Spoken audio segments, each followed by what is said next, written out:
सनातन सांस्कृतिक संघ की ओर से देश दुनिया के सभी सनातनियों को मैं प्रणाम करता हूं और आपके जीवन में सुख शांति एवं आनंद आए, इसके लिए ईश्वर से प्रार्थना करता हूं। मित्र, मैं विनोद कुमार सचान नेचुरल फार्मिंग के बारे में बात करता हूं। देश के किसानों को प्राकृतिक कृषि सिखलाता हूं, इसलिए कि सबके जीवन में खुशियां आए। मित्र, हमारा जो जीवन है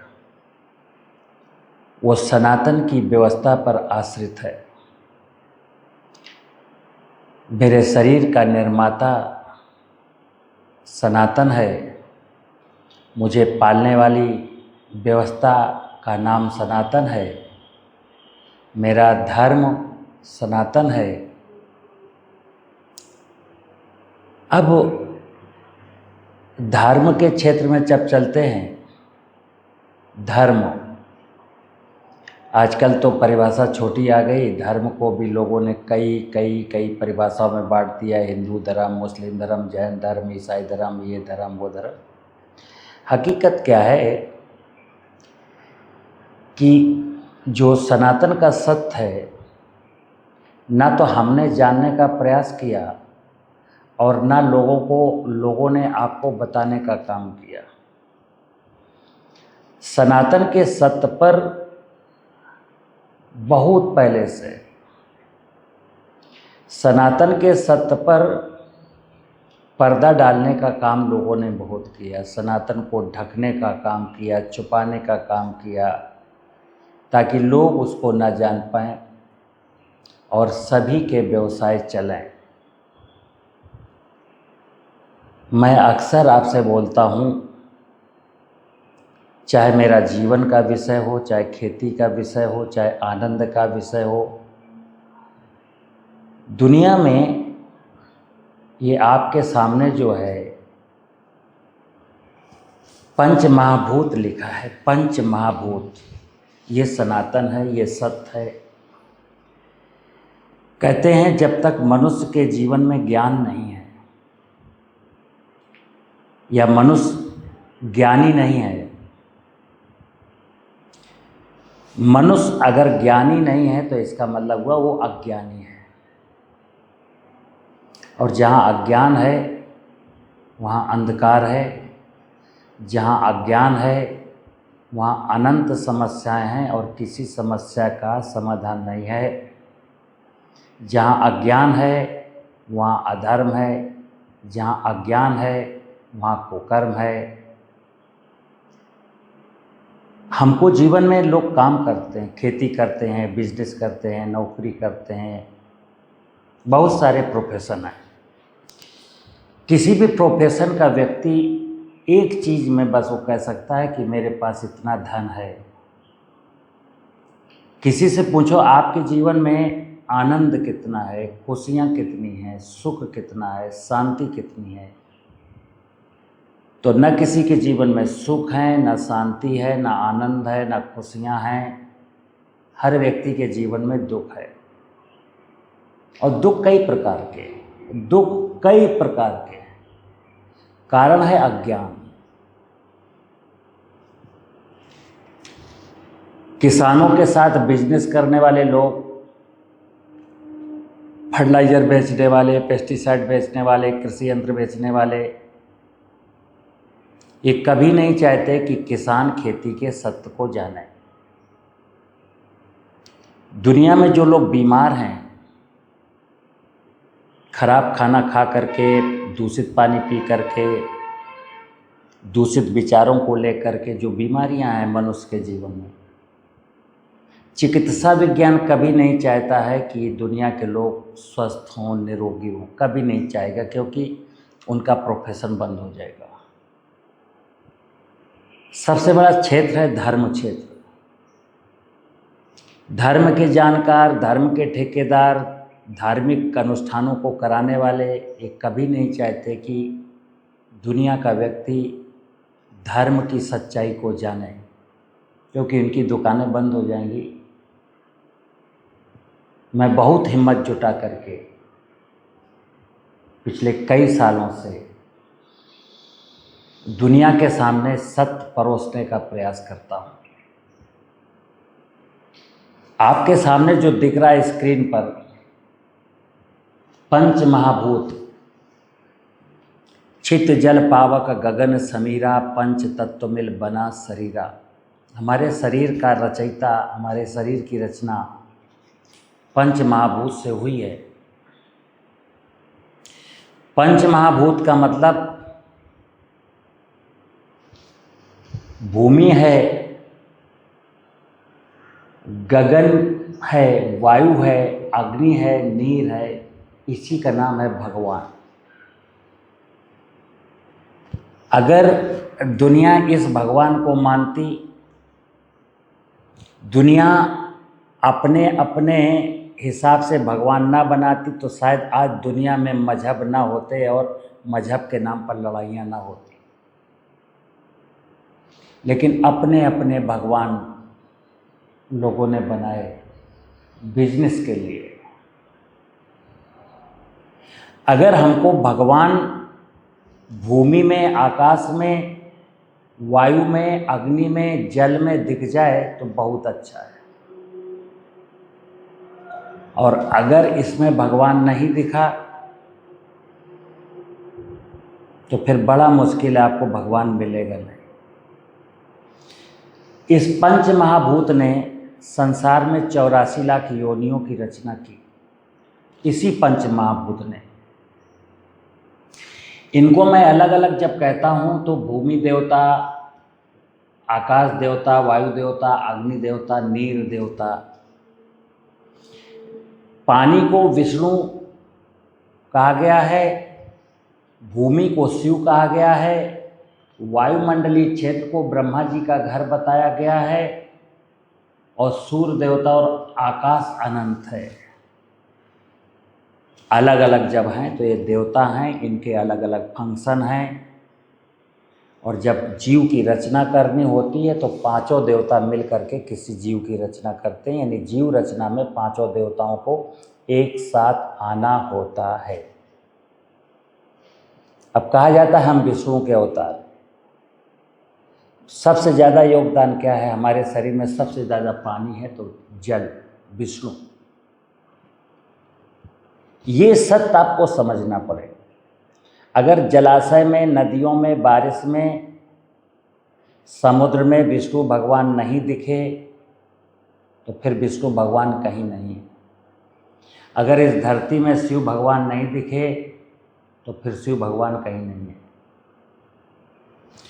ये पंच महाभूत ने नाना प्रकार की वनस्पतियाँ और नाना प्रकार के जीव जंतु, जिसमें जलचर, थलचर, नभचर हैं, ये सब रचना इनकी की। आपने सुना है कि मनुष्य इस धरती पर परमात्मा की या भगवान की सबसे अंतिम रचना है। 20 लाख प्रकार की वनस्पतियाँ, 60 लाख प्रकार के जीव जंतुओं की रचना के बाद फिर 4 लाख प्रकार के मनुष्य बनाए गए। मनुष्य के जीवन में मनुष्य चूंकि सबसे सुंदर और अंतिम है। हमारे धर्मशास्त्र कहते हैं कि यहाँ पर इस धरती पर ये जड़ जगत है और ये चेतन जगत है। यहाँ पर कोई भी इकाई अकारण नहीं है, यानी यहाँ पर सभी के होने का कोई ना कोई कारण है, प्रयोजन है। अब आप देखेंगे कि इस वनस्पतियों में नाना प्रकार की वनस्पतियां हैं, वहाँ नाना प्रकार के जीव जंतु हैं। जिसको जो ड्यूटी सौंपी गई है वो उसी ड्यूटी को निभा रहा है। सत्य क्या है? भगवान सत्य है, इसके अलावा संसार में कोई सत्य नहीं है। सत्य के बारे में कहा गया है, सच घटे या बढ़े, सच ना रहे और झूठ की कोई इम्तहा ही नहीं। यानी ये सच घटता बढ़ता नहीं है। जमीन, धरती न घटती है न बढ़ती है, आकाश न घटता है न बढ़ता है, वायु न घटती है न बढ़ती है, सूरज न घटता है न बढ़ता है, और जल न घटता है न बढ़ता है। हमसे पहले वनस्पतियां आई और जीव जंतु आए। तो हमसे पहले जो है वो सब सनातन है। सनातन में ये पंचमहाभूत में है, सनातन में वनस्पतियां और जीव भी हैं, और हम भी सनातनी व्यवस्था का ही एक हिस्सा हैं। इसी प्रकृति की एक इकाई मैं भी हूँ। तो मेरा धर्म क्या? प्रश्न आया धर्म। अब जैसे धर्म के नाम पर सैकड़ों परिभाषाएं हैं। अपने देश में ही देख लीजिए तो अनेक प्रकार के प्लेटफार्म हैं जो धार्मिक आयोजनों को अपने अपने हिसाब से करते कराते हैं, और जितने भी प्लेटफार्म हैं उनके करोड़ों करोड़ों अनुयायी हैं। लेकिन उसके बाद धरती पर फिर भी अधर्म का वातावरण है। लोग अधर्म में जीते हैं, अधर्म करते हैं, धर्म का नाम लेते हैं, असत्य परोसते हैं, असत्य में जीते हैं, सत्य की बात करते हैं। तो लोगों ने समझ लिया कि धर्म एक केवल विषय है जिसको बातचीत का विषय है, बस बातचीत कर लो। हाँ, धर्म धर्म धर्म, पूजा, साधना, आराधना, उपासना, यज्ञ। मित्र, मनुष्य इस धरती में परमात्मा की सबसे सुंदर रचना है, और इसको कहा गया है ज्ञानावतार, यानी ज्ञान का अवतार। धरती रूपी बगिया का माली। इसी मनुष्य में राम हुए, कृष्ण हुए, मोहम्मद हुए, ईसाई हुए, ईसा मसीह हुए, भगवान बुद्ध हुए, बहुत सारे पैगंबर हुए जिन्होंने एक रास्ता बताया। लेकिन हम लोग उनके रास्ते पर नहीं चले, उनकी चित्र लगा करके, उनकी फ़ोटो बना करके, उनकी मूर्तियां बना करके उसमें अगरबत्ती जलाने लगे। हम अक्सर कहते हैं अगर किताबों में धर्म होता तो राम ने तो रामायण नहीं पढ़ी थी। भगवान बुद्ध बुद्धिस्ट नहीं थे। भगवान बुद्ध ने कुछ नहीं पढ़ा था, 13 साल की उम्र में घर छोड़ दिया था और ज्ञान प्राप्ति के लिए चले गए थे। कृष्ण ने धर्म क्या होता है, न्याय क्या होता है नहीं पढ़ा था, गीता नहीं पढ़ी थी, लेकिन उनके आचरणों पर गीता लिखी गई। हम धर्म को, सनातन को, प्रकृति को, भगवान को मंदिरों में, मस्जिदों में, गिरजाघरों में, पाठ्य पुस्तकों में खोजते हैं, जबकि भगवान का साक्षात स्वरूप मेरे सामने है। मैं भगवान की गोद में शरण लिए हूँ, भगवान की गोद में सोता हूँ, जगता हूँ। दिन में 21 बार श्वास लेने के लिए जो हमको ऑक्सीजन मिलती है वो इन वनस्पतियों से मिलती है। ढेर सारे जीव जंतुओं की अनुकंपा से वनस्पतियाँ पनपती हैं, और ढेर सारे जीव जंतु हमारी लाइफ में सीधे सीधे सपोर्ट करते हैं, कुछ डायरेक्टली, कुछ इनडायरेक्टली। इनमें से कुछ वनस्पतियाँ खत्म हो जाएं, कुछ जीव खत्म हो जाएं, तो मनुष्य की जीवन संकट में पड़ जाता है। धरती सस्य श्यामला, धरती माता सस्य श्यामला। धरती को शिव कहते हैं, और शिव श्यामल हैं क्योंकि इसमें कार्बन है। आज मैं यूरिया, डीएपी, पोटाश डाल करके हरी खाद न डालना, गोबर की खाद न डालना, कंपोस्ट खाद न डालना, जिससे हरी खाद बनती है, कंपोस्ट बन सकता है गोबर को, ये इनको सब आग लगा करके जला देना, वायुमंडल में भेज देना, और इसमें यूरिया, डीएपी डालना। मित्र, देखना, आप वेदों का सार बता रहा हूँ आपको। हमारे जीवन में दो, एक मेरा पिता है, एक मेरी माँ है। हम अपने आध्यात्मिक पिता को कहते हैं आदि पिता सदाशिव, जिसका नाम है धरती। आदि पिता सदाशिव, जो सदा से है सदा रहेगा, इसके बिना कुछ हो नहीं सकता। धरती, आदि पिता सदाशिव धरती। आदि शक्ति माँ दुर्गा माने वनस्पतियाँ, नौ दुर्गा के जो 9 रूप हैं, 9 जड़ी बूटियाँ हैं, लेकिन वो तो एक सिंबॉलिक है। लेकिन ये सारी की सारी वनस्पतियाँ माँ दुर्गा का स्वरूप हैं। माँ दुर्गा का दूसरा नाम है माता पार्वती। माता पार्वती का तीसरा नाम है महालक्ष्मी। महालक्ष्मी का चौथा नाम है अन्नपूर्णा। अन्नपूर्णा, सभी को भोजन देने वाली माँ अन्नपूर्णा, अन्न की पूर्ति करने वाली माँ। वनस्पतियाँ, और अन्न की पूर्ति केवल इंसान को नहीं, ये जितने भी जीव हैं इनको भोजन परोसने का काम माता पार्वती का है, आदि शक्ति माँ दुर्गा का है, अन्नपूर्णा का है, माँ लक्ष्मी का है। हम टमाटर खाएं, करेला खाएं, फल खाएं, अनाज खाएं, दालें खाएं, हरी सब्जियां खाएं, क्या है? वनस्पतियाँ। डायरेक्टली हमको अपनी इस माँ का और अपने इस पिता का, आदि पिता सदाशिव का और वनस्पति जगत का विशेष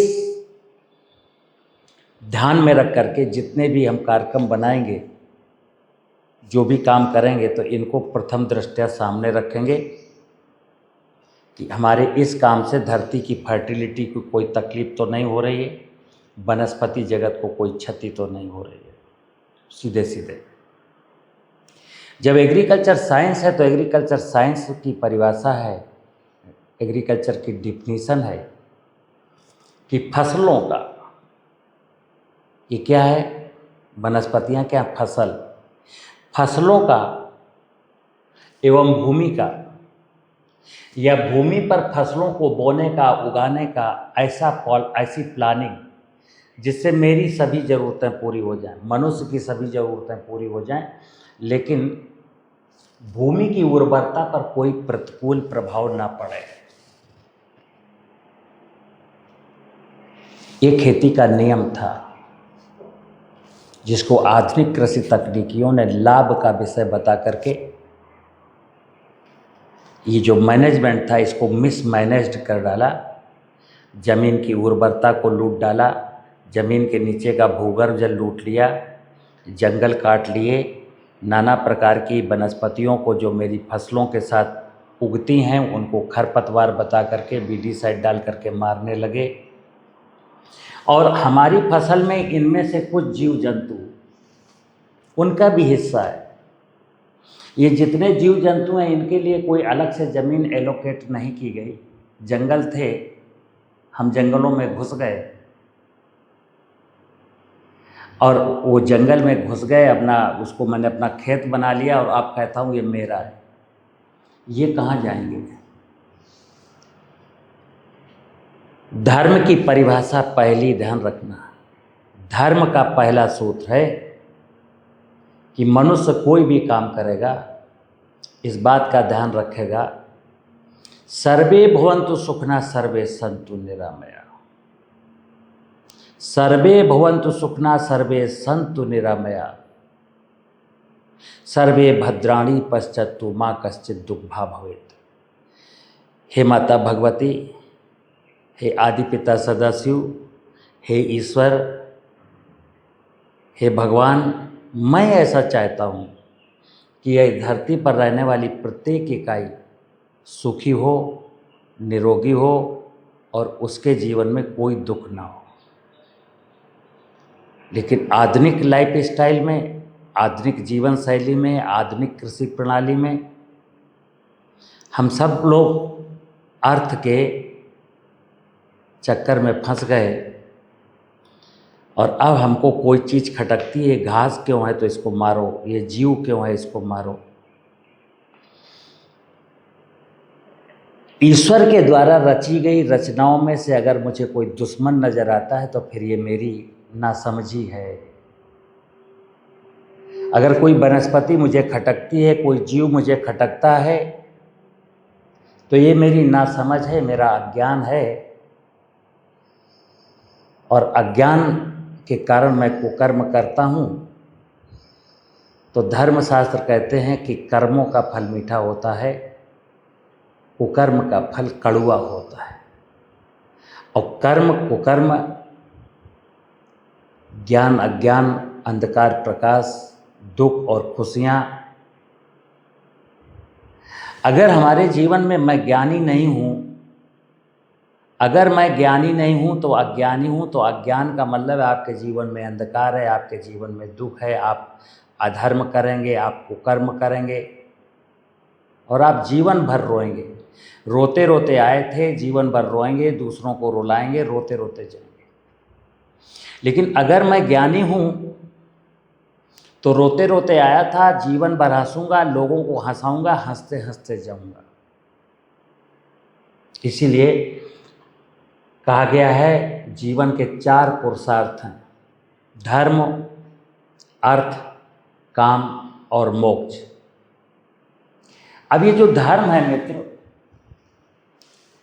ध्यान रखना, जो इस पंच महाभूत को अपने दिमाग में नहीं रखता, वनस्पतियों को, जीवों को अपने दिमाग में नहीं रखता, वो धर्म की बात ना करे, वो धर्म को धारण नहीं कर सकता, वो धर्म की बात केवल करता है लेकिन वो धार्मिक नहीं हो सकता। और ऐसे व्यक्ति को जिसको वनस्पतियों का, जीवों का, जल का, अग्नि का, सूरज का, वायु का, पंच महाभूत का ज्ञान नहीं है, तो धर्म के नाम पर वो धार्मिक आयोजन जो करता है सिर्फ और सिर्फ पाखंड है और आडंबर है। आज दुनिया में हर व्यक्ति अपने अपने रीति रिवाजों के अनुसार धार्मिक है, लेकिन छली है, कपटी है, पापी है, कुलीन है। कहता हूँ ना, मैं पापी कपटी कपूत तऊ बालक हूँ तेरा। कितना बढ़िया आरती बनाए लोगों ने कि रोजाना ईश्वर के सामने हाथ जोड़िए और गाइए, मैं पापी कपटी कपूत तऊ। हे ईश्वर, मैं पापी हूँ, कपटी हूँ, कपूत हूँ, लेकिन क्या करूँ, तेरा बालक हूँ। ये लाइन कहती है, हे पुत्र तू पाप कपट छोड़ दे। लेकिन मैंने कहा नहीं पिताश्री, मैं पापी बना रहूँगा, कपटी बना रहूँगा, कपूत बना रहूँगा, आप हमारे ऊपर पुष्प वर्षा करिए, संभव नहीं है। मनुष्य को कहा गया परमार्थ के कारणे साधुन धरो शरीर। ये मनुष्य का जो शरीर है परमार्थ के लिए मिला है मित्र। परमार्थ का नाम ही धर्म है, जो वनस्पतियों के लिए, जीवों के लिए और अपनी जाति मनुष्यों के लिए और धरती के लिए और पानी के लिए जीता है। मतलब वर्षा का पानी रोकता है, ज़मीन को फर्टाइल बनाता है, जंगल लगाता है, जीव जंतुओं को नहीं मारता, इनका संवर्धन करता है। इससे बड़ा धार्मिक आयोजन कोई हो नहीं सकता। लेकिन आज धार्मिक आयोजनों के नाम पर मैं यज्ञ की बात करता हूँ। जगह जगह पर यज्ञ होते हैं। कोई यज्ञ कराता है 9 कुंडी, 3 कुंडी, 12 कुंडी, 21 कुंडी, 1500 लोगों को, अपने परिचितों को बुलाता है कि आइए मेरे यहाँ यज्ञ हो रहा है, आहुतियाँ डालिए। लोग खुशी खुशी जाते हैं कि आज मेरा सौभाग्य देखिए, मुझे भी यज्ञ करने का अवसर मिला। न तुम्हारी अग्नि है, न तुम्हारी अग्नि की वो जो आहुति देने वाली सामग्री है, न तुम्हारा घी है, न तुम्हारा वेदी है, और आप गए और बैठ करके ओम स्वाहा ओम स्वाहा। तुमने यज्ञ में क्या किया? यज्ञ का मतलब होता है समर्पण। मित्र, धरती के बारे में कितना कहा लो, किसी ने कहा इस भूमि के बारे में, तन समर्पित, मन समर्पित और ये जीवन समर्पित चाहता हूँ देश की धरती तुझे कुछ और भी दो। ये यज्ञ है। और ओम जय जगदीश हरे की जो आरती गाते हैं, इसमें एक लाइन और आती है, तेरा तुझको अर्पण क्या लागे मेरा। ये संपूर्ण सनातनी व्यवस्था ईश्वर की है। ईश्वर से मैं कहता हूँ, तेरा आज मेरे पास जो कुछ भी है, तेरा तुझको अर्पण क्या लागे मेरा। हे ईश्वर, मेरे पास आज जो कुछ भी है, ये शरीर भी तेरा, मेरे पास दौलत है वो भी तेरी, ये ज्ञान है वो भी तेरा, ये सब तुझको अर्पित करता हूँ। इसका नाम है परमार्थ। ज्ञान का दूसरा नाम है परमार्थ। जो परमार्थ के लिए जिएगा उसी को धार्मिक कहा जाएगा, उसी को ज्ञानी कहा जाएगा। जो धर्म को धारण करेगा उसको मोक्ष मिलेगा। कहते हैं ना, नर्क और स्वर्ग।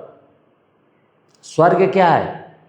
मेरे जीवन में सुख है, शांति है, आनंद है, खुशियां हैं तो स्वर्ग है। मेरे जीवन में दुख है, अशांति है, बीमारियां हैं, ये नर्क है।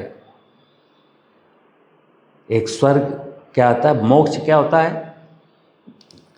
मैं मनुष्य बड़े भाग मानुष तन पावा। ये मनुष्य का शरीर मित्र 84 लाख ये वनस्पतियां और जीव जंतु, और फिर मनुष्यों में भी कुछ प्रकार के ऐसे परिवार हैं, ऐसा माहौल में पैदा होते हैं, वहाँ भी नरक जैसे ही।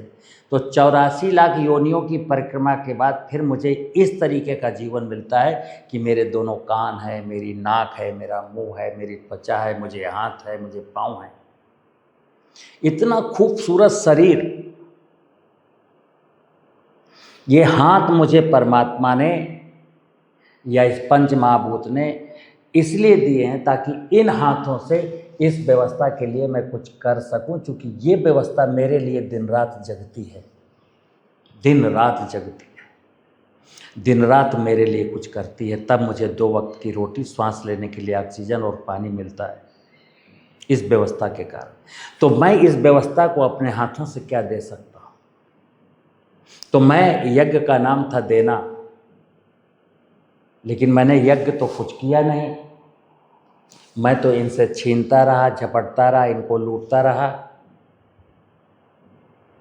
मैंने कुछ दिया नहीं। तो ये हाथ मुझे परमात्मा ने या भगवान ने प्रकृति की व्यवस्था सनातन को जीवंत बनाए रखने के लिए, कर्म करने के लिए हाथ दिए हैं, हाथ जोड़ने के लिए हाथ नहीं दिए। मैं फिर बता दूं, जो धर्म गुरु ऐसा बोलते हैं कि ईश्वर के सामने हाथ जोड़िए, ईश्वर से मांगिए, हाथ जोड़िए, ये मंत्र बोलिए, ईश्वर देगा, कतई नहीं देगा। बिल्कुल आप झूठ बोलते हैं। जैसे कर्म फल का सिद्धांत आपने सुना होगा, जैसा कर्म करेगा वैसा फल देगा भगवान। यह है गीता का ज्ञान, कर्म फल का सिद्धांत। मैंने अक्सर बोलता हूँ, मर्यादा पुरुषोत्तम भगवान राम के पिता दशरथ से धोखे में श्रवण कुमार की हत्या हुई थी। धोखे से वो शब्दभेदी बाण चला करके हिरण का शिकार करना चाहते थे, लेकिन वहाँ श्रवण कुमार थे। तो इस कृत्य की सजा दशरथ को मिली। मर्यादा पुरुषोत्तम भगवान राम अपने पिता को इस कर्मफल के सिद्धांत से बचा नहीं पाए। और आज कितने महात्मा, कितने संत, आप कोई अपराध करके जाइए,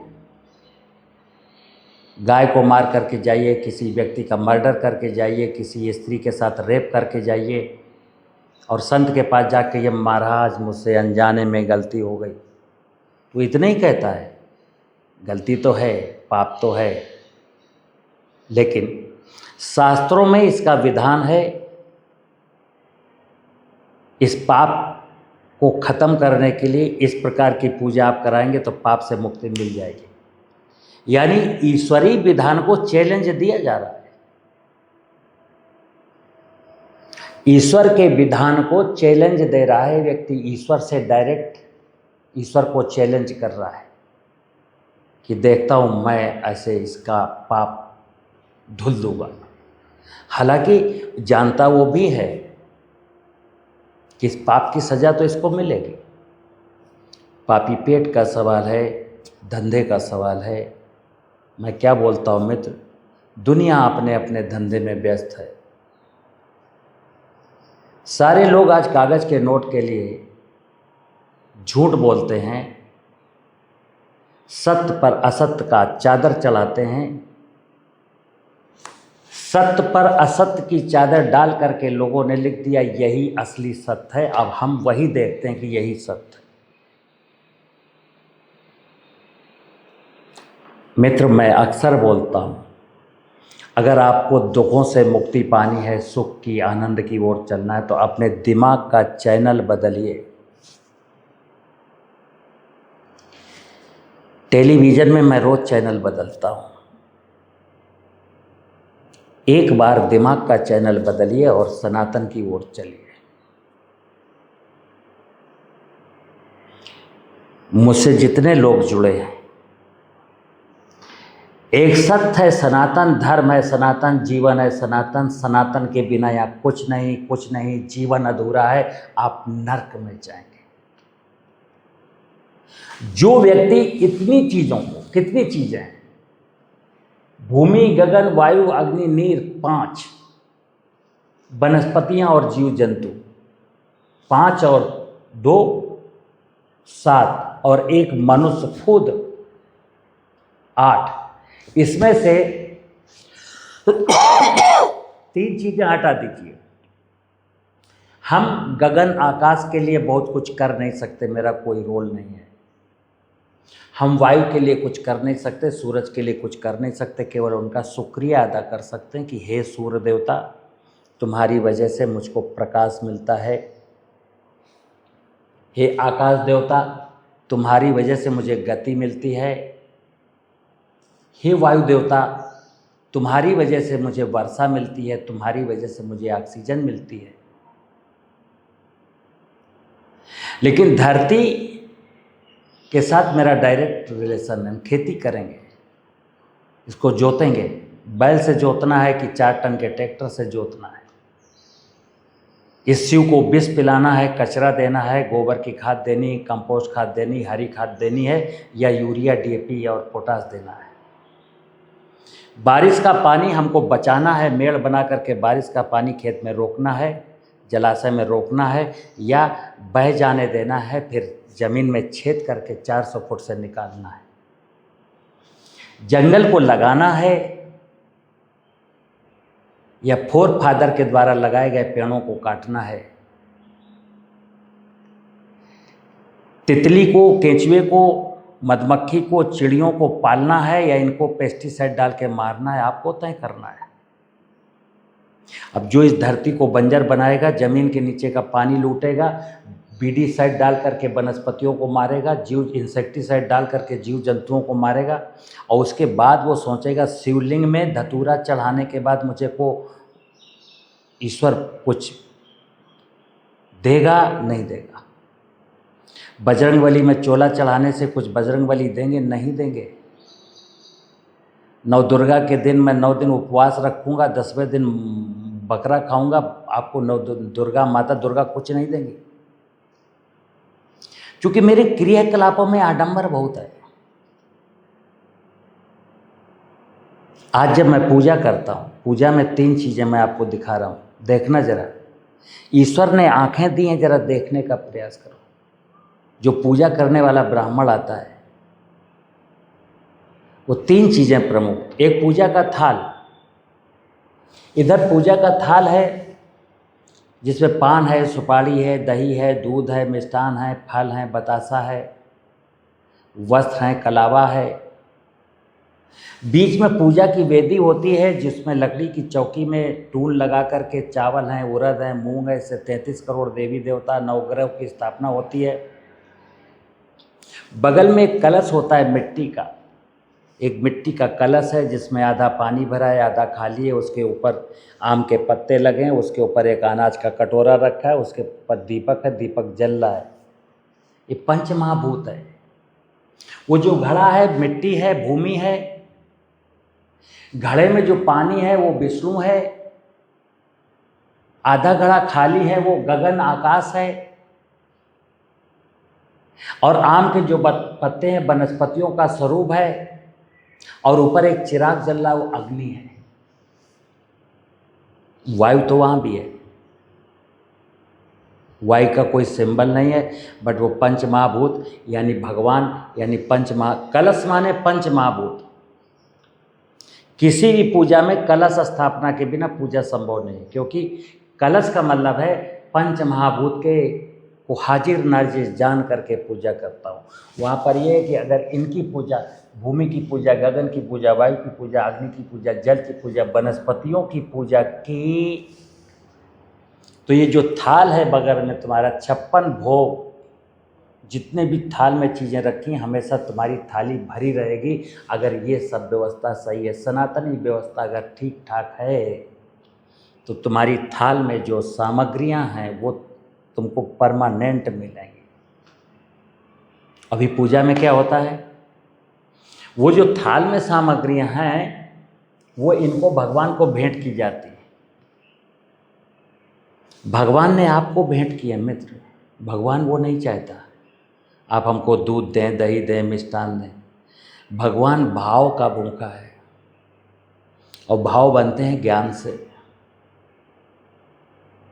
जिसको इस सनातनी व्यवस्था का ज्ञान है और इसके प्रति संवेदनशील है, जिसको बंजर होती जमीन की पीड़ा है, सूखा जलाशय देख करके रोता है, नदियों को सूखने पर, नदियों का प्रवाह कमज़ोर हो जाने पर उसके अंदर वेदना जागृत होती है, किसी असहाय मनुष्य को देख करके उसके अंदर वेदना जागृत होती है।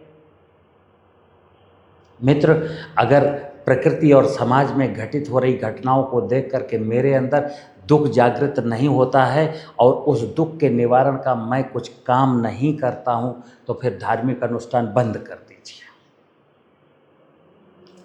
धार्मिक अनुष्ठानों का मतलब यही है मित्र, धर्मो रक्षति रक्षता। ये धर्म, अगर धर्म की रक्षा, धरती की रक्षा, वनस्पतियों की रक्षा, जीव जंतुओं की रक्षा, जल की रक्षा, 5 जा हैं, जमीन, जल, जंगल और जानवर। जमीन, जल, जंगल और जीव, और मैं जन।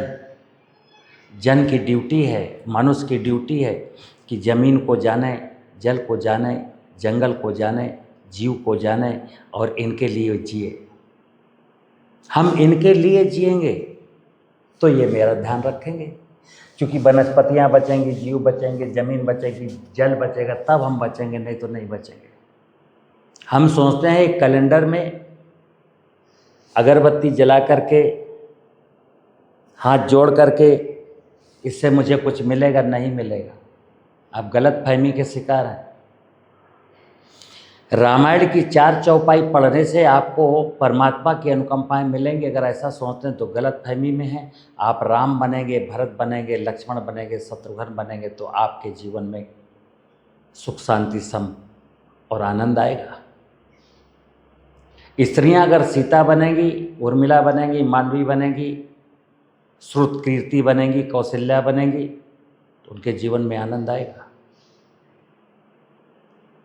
कृष्ण के उपासक, कृष्ण की पूजा करने वाले लोग अगर धर्म की स्थापना, धर्म और सत्य की स्थापना के लिए प्राणों का बलिदान देने को तैयार हैं तो फिर यहाँ धर्म जिंदा रहेगा, सत्य जिंदा रहेगा, नहीं तो सत्य मर जाएगा। इसलिए मैंने मित्र कहा, आप दिन रात दौड़ते हो, 8 घंटा, 10 घंटा, 12 घंटा, 16 घंटा काम करते हो, लेकिन करते क्या हो?